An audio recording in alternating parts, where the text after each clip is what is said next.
നമസ്കാരം. ഞാൻ സുദർശനൻ ജ്യോത്സ്യർ കവലയൂർ, തിരുവിതാംകൂർ ജ്യോതിഷ പരിഷത്തിൻ്റെ പ്രസിഡന്റ് കൂടിയാണ്. ഞങ്ങളുടെ ഒരു സംഘടനയ്ക്ക് രൂപം കൊടുത്തിട്ട് 1 വർഷം കഴിഞ്ഞിരിക്കുന്നു. അപ്പോൾ ഇപ്പോഴും നമ്മൾ അതിനകത്ത് 32 അംഗങ്ങൾ സജീവമായി പ്രവർത്തിക്കുന്നുണ്ട്. ഇതിനകത്ത് ജ്യോതിഷ പഠനവും ജ്യോതിഷ ചർച്ചാ ക്ലാസ്സുകളും നമുക്ക് നടത്തുന്നുണ്ട്.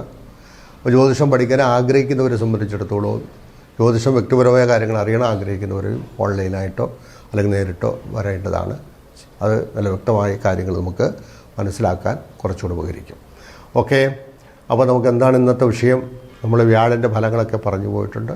ആ വ്യാഴൻ്റെ ഫലങ്ങൾ പറഞ്ഞു പോയ കൂട്ടത്തിൽ ഇപ്പോൾ ഈ ഗുണമായാലും വ്യാഴൻ്റെ ഗുണമായാലും ദോഷമായാലും നമുക്ക് കന്നിരാശിക്കാർക്ക് ഈ മാസം, അതായത് ഇപ്പോൾ ഈ ജൂൺ ജൂലൈ മാസങ്ങളോ അല്ലെങ്കിൽ ഓണത്തിനകത്തുണ്ടാകുന്ന ആ ഫലങ്ങൾ എങ്ങനെ ഇരിക്കും നമുക്കൊന്ന് നോക്കാം. കാരണം ഇന്നിപ്പോൾ ഈ ജൂൺ മാസം 1-ാം തീയതി ഈ ചൊവ്വ മീനൻ രാശിയിൽ നിന്നും മേടൻ രാശിയിലേക്ക് ഇന്ന് വൈകുന്നേരം 4:30 പകരുന്നുണ്ട്. അത് വന്നാൽ ജൂലൈ മാസം ഏകദേശം 15-ാം തീയതി വരെ അവിടെ നിൽക്കും. അപ്പോൾ ആ ജൂലൈ മാസം 15-ാം തീയതി വരെ ഈ മാറുന്ന ഗ്രഹം മേടൻ രാശിയിലേക്ക് അതിൻ്റെ സ്വക്ഷേത്രത്തിൽ അല്ലെങ്കിൽ അഥവാ മൂലക്ഷേത്രത്തിലേക്കാണ് അത് പകരുന്നത്. അപ്പോൾ മൂലക്ഷേത്ര ബലമുണ്ട്. കന്നിരാശി സംബന്ധിച്ചിടത്തോളം മേടത്തിൽ വരുമ്പോൾ അതിൻ്റെ അഷ്ടമത്തിലാണ് ഈ ചൊവ്വ വരുന്നത്. പക്ഷെ ചൊവ്വ അഷ്ടമത്തിലാണെങ്കിൽ അവിടെ മൂലക്ഷേത്ര ബലം ഉള്ളതുകൊണ്ട് അഷ്ടമത്തിലേക്ക് അത് വലിയ ദോഷമൊന്നും ചെയ്യത്തില്ല. അഷ്ടമം എന്ന് പറയുന്നത് അനിഷ്ടരാശിയാണ്. കഷ്ടാലഷ്ടമം എന്നാണല്ലോ പറയുന്നത്. അപ്പോൾ രോഗം, അപകടം, മരണഭീതി മുതലായിരിക്കുന്ന ആപത്തുകളൊക്കെ ആണ് ആ രാശി കൊണ്ട് പറയുന്നെങ്കിലും നമുക്ക് അങ്ങനെയുള്ള ഫലങ്ങളൊന്നും വരികയില്ല എന്ന് തന്നെ വിശ്വസിക്കാം. വരികയില്ല, കാരണം ആ ഗ്രഹത്തിനൊരു ബലമുള്ള ഉണ്ടല്ലോ അവിടെ.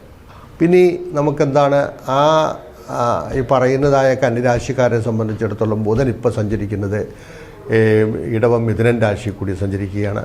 അപ്പോൾ മിഥുനൻ രാശി എന്ന് പറയുന്നത് സംബന്ധിച്ചിടത്തോളം ലഗ്നാധിപതിയായിരിക്കുന്ന ബുധൻ തന്നെയാണല്ലോ അവിടെ നിൽക്കുന്നത്. അപ്പോൾ ലഗ്നമെന്ന് പറയുന്നത് ആരോഗ്യം, ശരീരം മുതലായിരിക്കുന്ന വിഷയങ്ങളെ സംബന്ധിച്ചിരിക്കുകയും 10-ാം ഭാവം തൊഴിൽപരമായിരിക്കുക അല്ലെങ്കിൽ ബിസിനസ് പരമായിട്ടോ അല്ലെങ്കിൽ ഏതെങ്കിലും കർമ്മമേഖലകൾ വ്യാപരിക്കുന്നവരെ സംബന്ധിച്ച കാര്യങ്ങൾക്ക് നോക്കുമ്പോൾ അവർക്കെല്ലാം ഇങ്ങനെയുള്ള കാര്യങ്ങൾ വളരെ സ്മൂത്തായിട്ട് കാര്യങ്ങൾ മുന്നോട്ട് പോകാനുള്ള സാധ്യതയാണ് കൂടുതലായിട്ട് വരുന്നത്.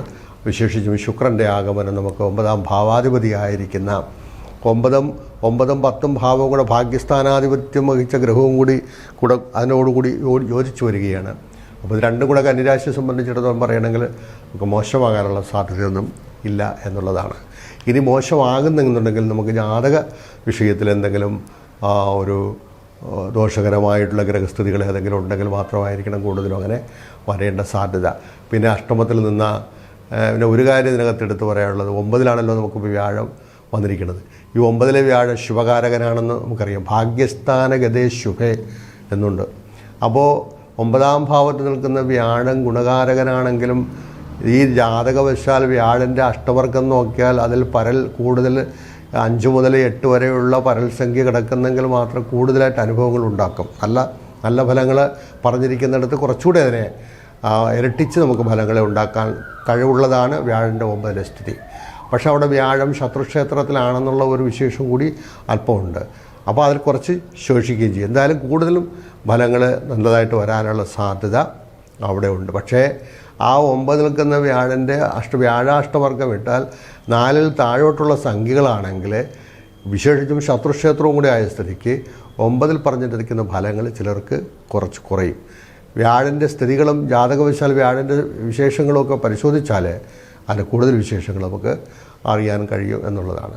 പിന്നെ എന്തായാലും ഈ പറഞ്ഞ മാസങ്ങൾ നമുക്ക് പൊതുവിൽ നമുക്ക് ഇതിപ്പോൾ വ്യാഴനെ അടിസ്ഥാനമാക്കി മാത്രമല്ല ചിന്തിക്കുന്നത്. വ്യാഴൻ്റെ ഫലം നമുക്ക് കൂടുതൽ കിട്ടണമെന്നുണ്ടെങ്കിൽ ഗുരുഭൃഗജോ ഭവനസ്യ മധ്യാതം എന്നുള്ളതുകൊണ്ട് വ്യാഴം നമുക്ക് കിട്ടേണ്ട ഓഗസ്റ്റ് മാസം മുതൽ മെയ്, ജൂൺ, ജൂലൈ, ഓഗസ്റ്റ് മാസം കഴിഞ്ഞാൽ മാത്രമേ മിക്കവാറും 4 മാസമാണ് അതിൻ്റെ ഫലകർത്താവാകുന്നൊരു ഘട്ടം വരുന്നത്.